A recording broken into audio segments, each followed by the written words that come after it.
Baik, Assalamualaikum warahmatullahi wabarakatuh.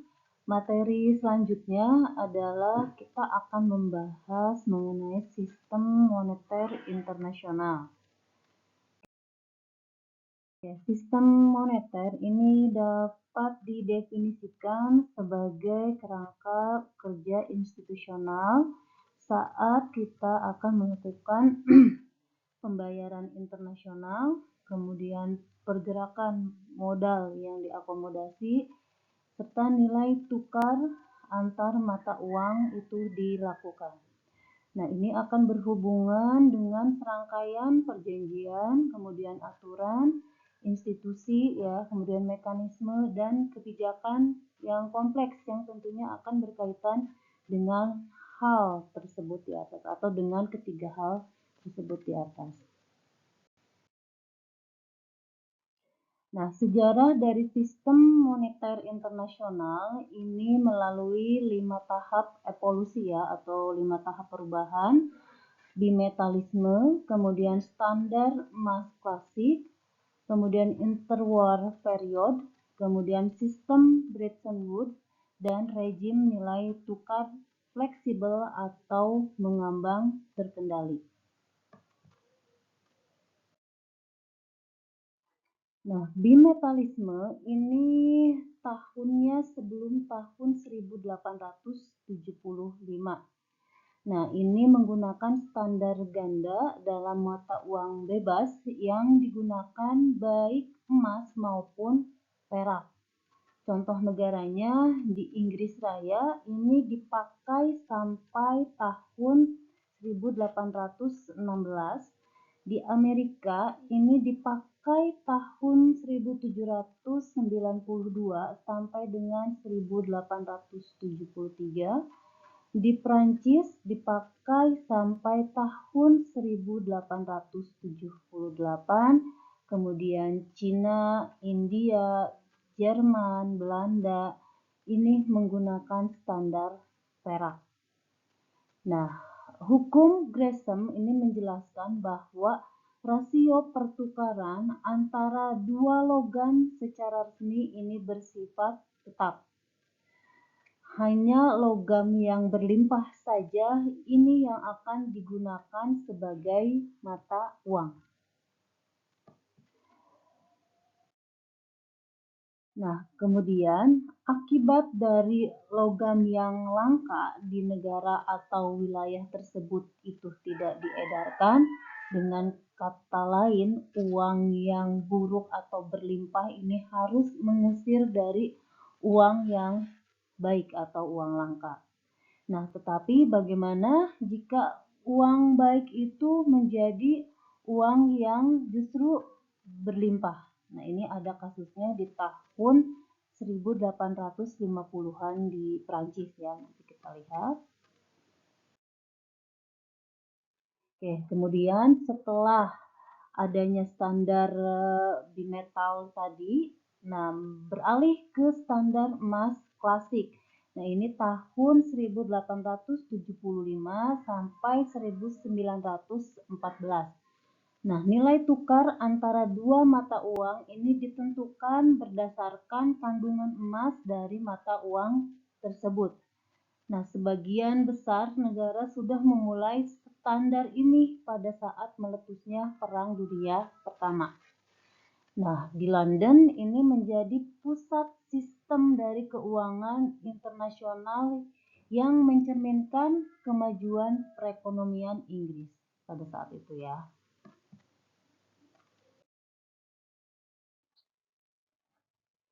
Nah, standar emas klasik, syarat implementasinya adalah satu, hanya emas yang dijamin mata uang logam tidak terbatas.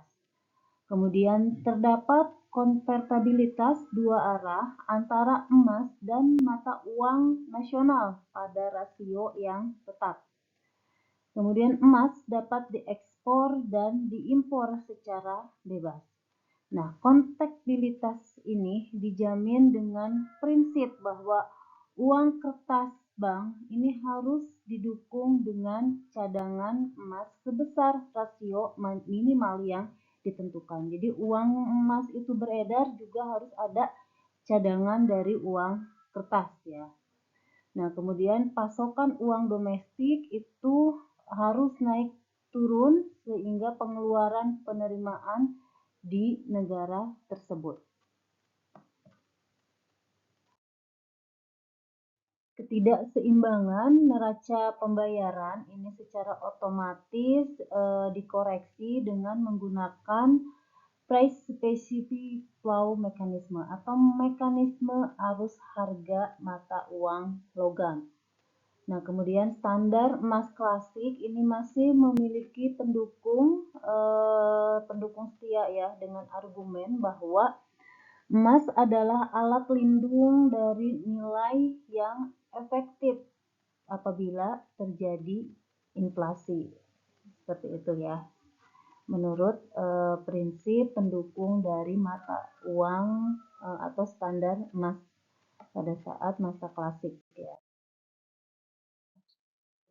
Nah, namun perekonomian dunia ini dapat menghadapi tekanan deflasi. Nah, akibat suplai emas yang tersedia secara global ini jumlahnya pasti akan terbatas karena memang emas itu adalah sumber daya yang sulit untuk atau tidak dapat diperbaharui. Nah, sehingga ini akan menghambat pertumbuhan perdagangan investasi dunia kalau kita masih mengandalkan emas sebagai mata uang standar. Nah, standar emas internasional ini juga tidak dapat mengikat negara-negara besar yang memang mempunyai agenda politik yang tidak sejalan dengan penggunaan standar emas ya untuk mematuhi aturan main bersama. Jadi susah untuk mengikat negara-negara besar apabila terjadi pertentangan penggunaan standar emas. Oke, setelah periode emas digunakan, kemudian ada periode interwar ya. Ini terjadi tahun 1915 sampai tahun 1944. Nah, standar emas klasik berakhir ya, ini pada masa setelah Perang Dunia Pertama. Nah, di mana negara-negara yang kalah, khususnya Jerman, kemudian Austria ya, Hungaria, Polandia, Rusia ini mengalami hiperinflasi.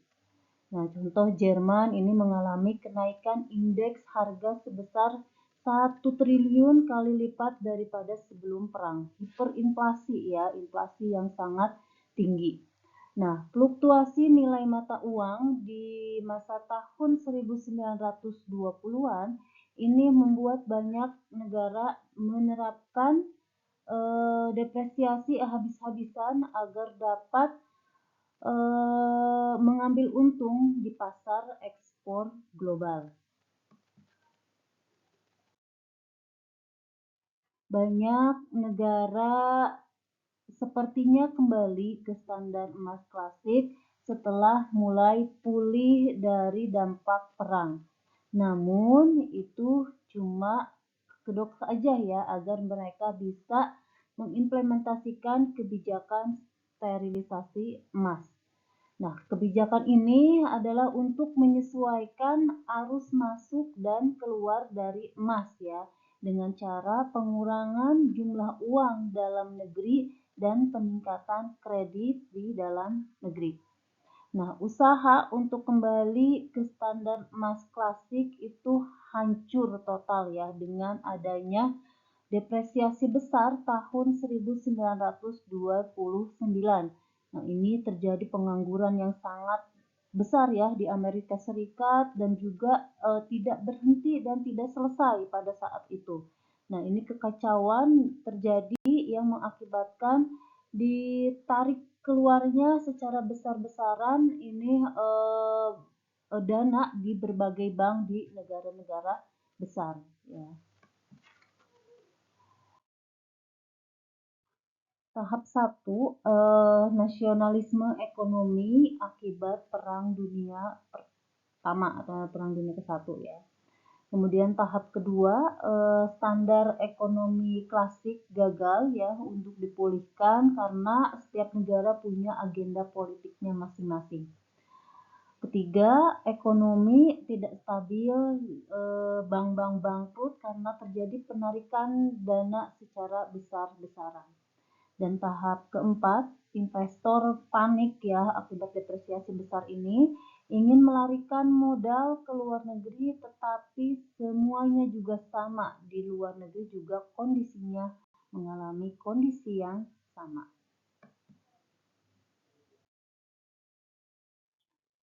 Nah, kemudian ada sistem Bretton Woods ya. Ini untuk mencegah kembali terjadinya nasionalisme ekonomi dengan aturan main yang tidak jelas selama interwar period.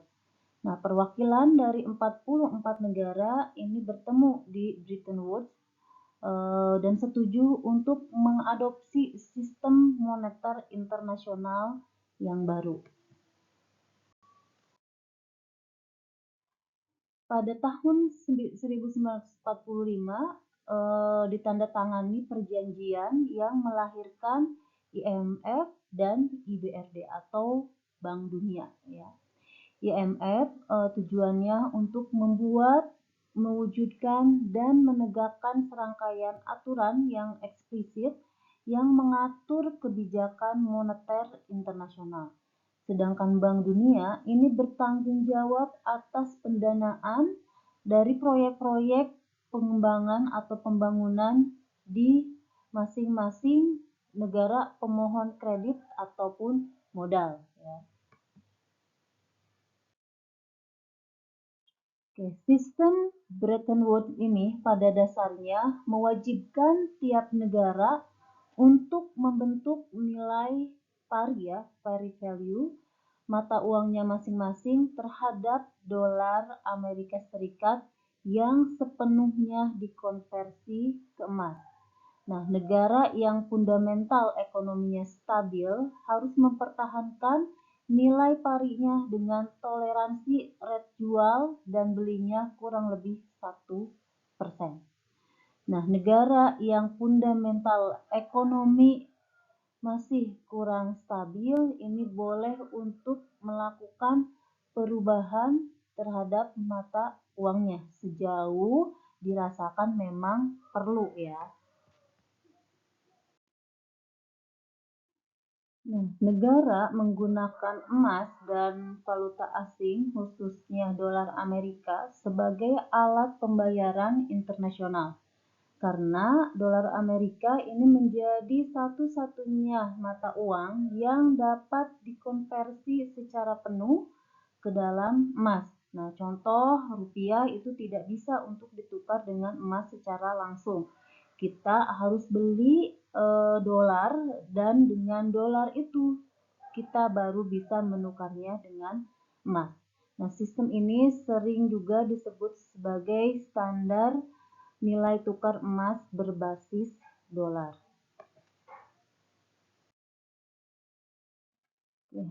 Sistem Bretton Woods ini dibangun dengan tujuan untuk mempertahankan nilai tukar yang stabil dan menghemat emas ya.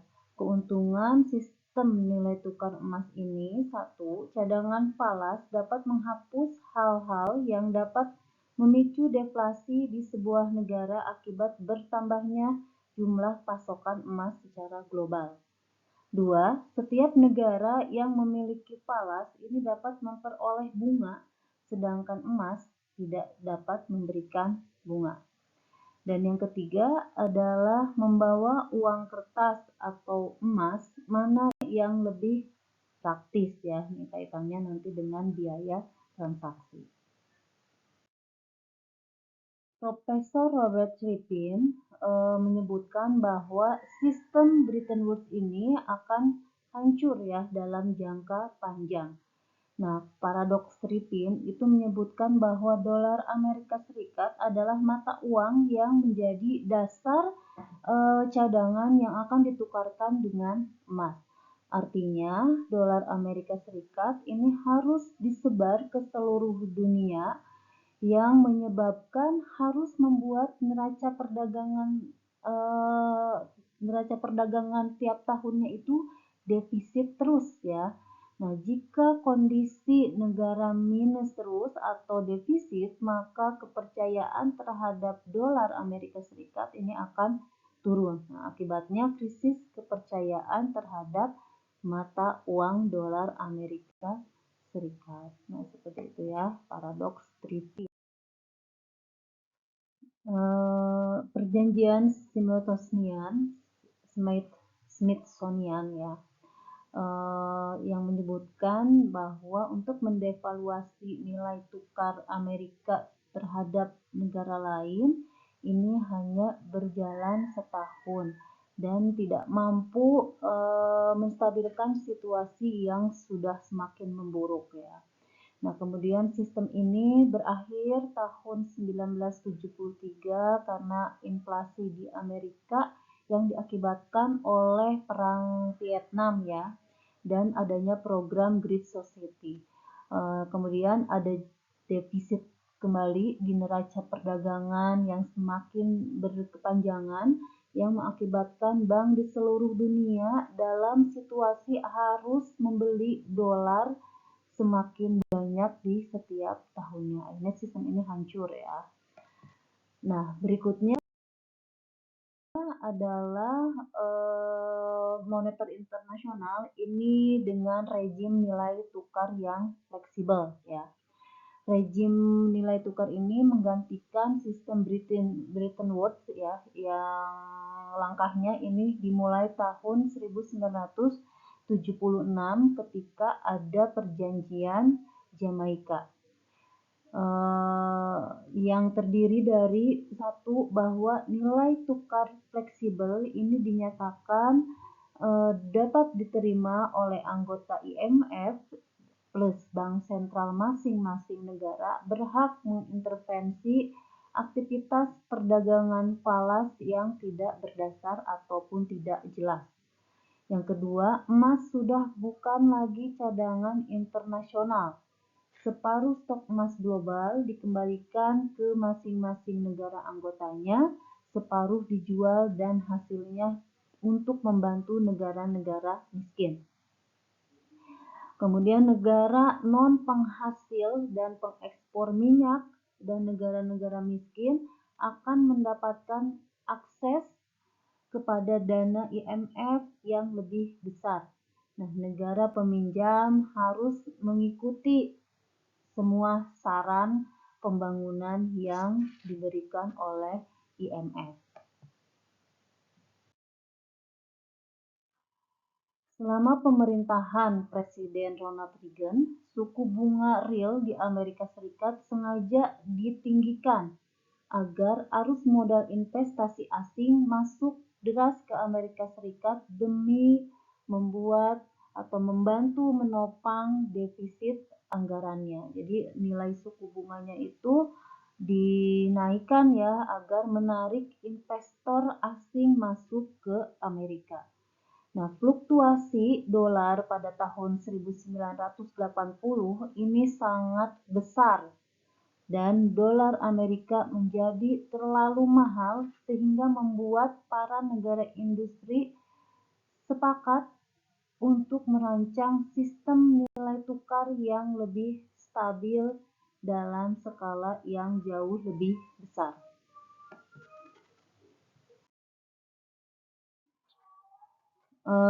Plaza Accord tahun 1985 menentukan bahwa dolar Amerika harus terdepresiasi dan negara-negara G5 dalam hal ini Prancis, Jepang, Jerman, Inggris, dan Amerika sepakat untuk mengintervensi pasar falas agar tujuan tersebut dapat tercapai, sehingga dolar Amerika Serikat akhirnya mengalami depresiasi.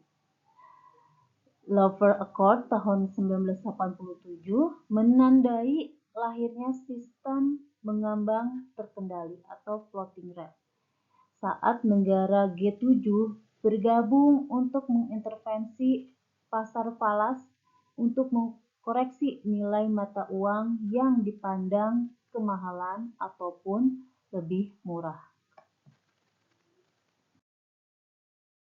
Nah, bagaimana nasib dari rejim nilai tukar fleksibel sampai saat ini? Secara umum dari tahun 1985 ya sampai saat ini dolar Amerika Serikat itu cenderung mengalami apresiasi atau kenaikan nilai mata uang. Nah, adapun peristiwa turunnya dari nilai mata uang dolar ini terjadi karena adanya saham dijual secara besar-besaran atau aksi investor ambil untung dalam hal ini ya, sehingga terjadi defisit neraca perdagangan dan peristiwa 11 September ya.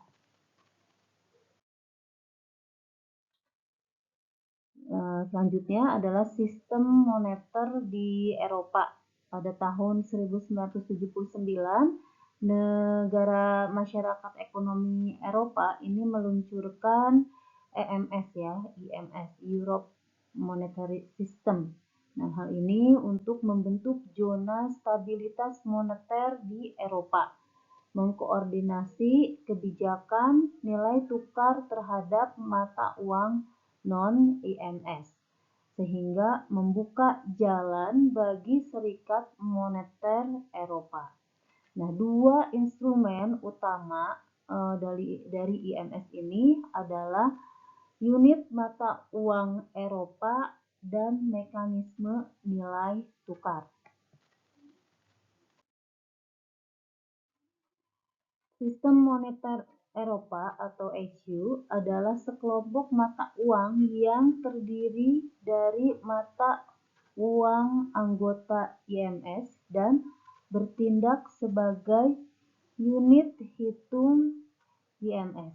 Nah, nilainya dibentuk dengan metode rata-rata tertimbang mengacu pada masing-masing nilai mata uang relatif terhadap PDB dan pangsa pasarnya di perdagangan Uni Eropa.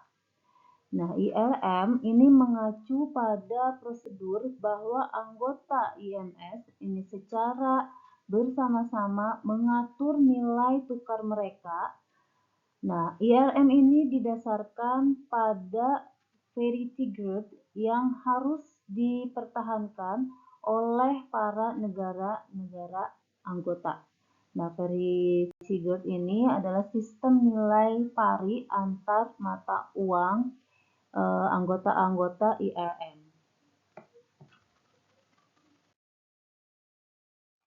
Pada 1 Januari tahun 1999, 11 negara Eropa termasuk di dalamnya Prancis, Jerman, mengadopsi mata uang bersama yang disebut dengan euro ya. Yunani mengadopsi euro itu pada tahun 2001, kemudian diikuti oleh 5 negara lainnya yaitu Siprus, Malta, Slovakia, Slovenia, dan Estonia. Nah, berdasarkan keputusan dari Serikat Moneter Eropa, kebijakan moneter bersama untuk negara zona euro ini dirumuskan oleh ECB ya, yang berlokasi di Frankfurt, Jerman. Nah, ECB ini secara bersama-sama atau secara resmi ini dimandatkan untuk mempertahankan stabilitas harga di Eropa. Nah, bersama dengan ECB, bank-bank sentral nasional di negara zona Eropa ini atau zona euro membentuk Eurosystem yang bertanggung jawab atas penentuan dari penerapan kebijakan moneter bersama untuk negara-negara yang menggunakan mata uang euro ya.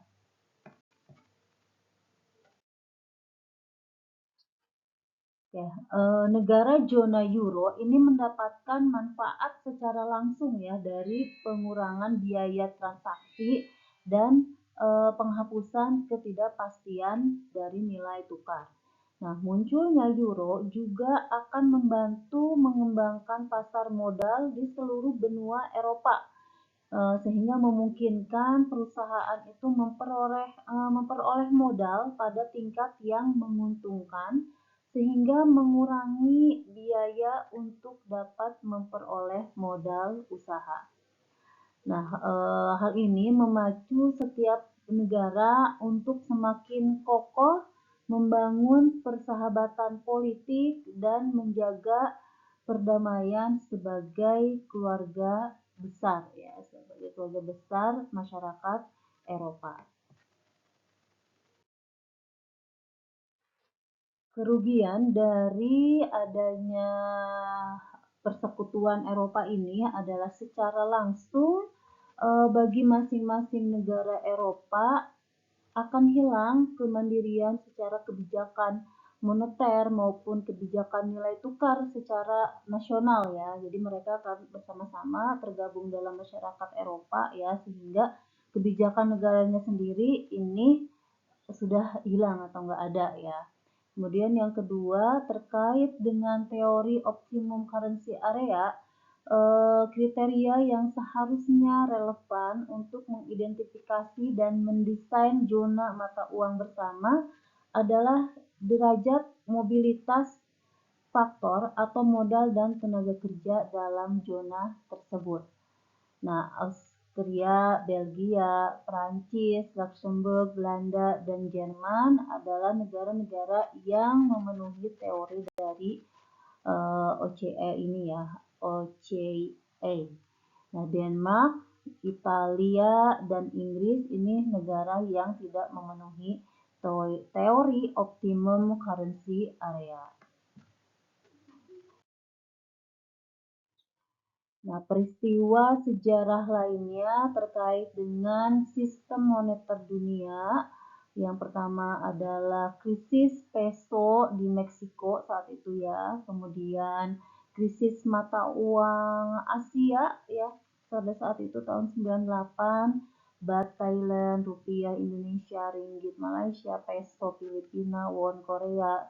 Kemudian krisis peso di Argentina juga. Nah, ini adalah sejarah sistem moneter dunia yang memang mengalami krisis ya pada tahun-tahun tersebut. Oke, berikutnya adalah kurs tetap dan kurs fleksibel.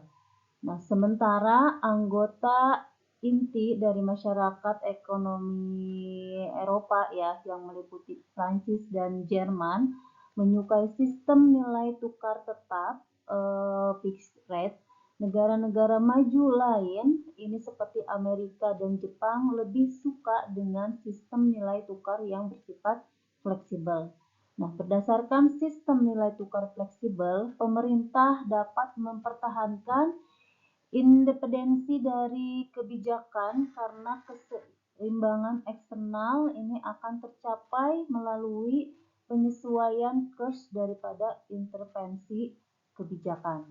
Ya, jadi kalau menurut Eropa dan Eropa dalam hal ini adalah Prancis dan Jerman, mereka lebih menyukai sistem nilai tukar yang bersifat tetap, intinya jadi ditetapkan oleh pemerintah. Sedangkan Amerika dia lebih menyukai bahwa sistem nilai tukar itu bersifat fleksibel. Satu sisi memang diawasi oleh pemerintah, sisi lain dibiarkan untuk fleksibel atau bebas seperti itu ya.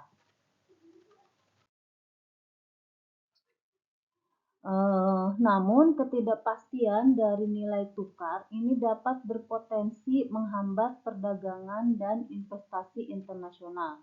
Nah, mayoritas perusahaan ini akan lebih memilih menghindari resiko berdagang secara internasional jika harus menghadapi masa depan yang tidak pasti ya, tidak stabil. Nah, pilihan antara sistem nilai tukar tetap ataupun fleksibel ini cenderung mengakibatkan adanya trade-off atau pilihan antara otonomi kebijakan nasional dengan integrasi ekonomi internasional. Jadi tinggal pilihan saja maunya. Oke, sistem moneter internasional yang baik itu harus mampu memberikan pertama likuiditas. Jadi harus dapat menyediakan cadangan moneter yang cukup untuk perekonomian dunia sehingga perdagangan internasional dan investasi itu bisa tumbuh. Yang kedua, penyesuaian. Nah, harus dapat menyediakan mekanisme yang seperti apa sih yang efektif untuk mengembalikan keseimbangan dari neraca pembayaran kapanpun ketika menghadapi masa yang sulit ya. Jadi bisa menyesuaikan dalam waktu yang cepat. Kemudian yang ketiga adalah keyakinan bahwa kebijakan dari sistem moneter internasional ini bisa memberikan perlindungan untuk mencegah krisis kepercayaan, di mana sering berujung pada kita itu dihadapkan pada situasi panic selling ya, atau pemindahan alokasi aset ke aset lain atas dasar kepanikan. Nah, seperti itu ya. Jadi sistem moneter internasional ini harus bisa memberikan jaminan likuiditas, penyesuaian, dan keyakinan atau kepercayaan. Baik Bapak Ibu, demikian materi pada hari ini mengenai sistem moneter internasional. Demikian, terima kasih banyak. Wassalamualaikum warahmatullahi wabarakatuh.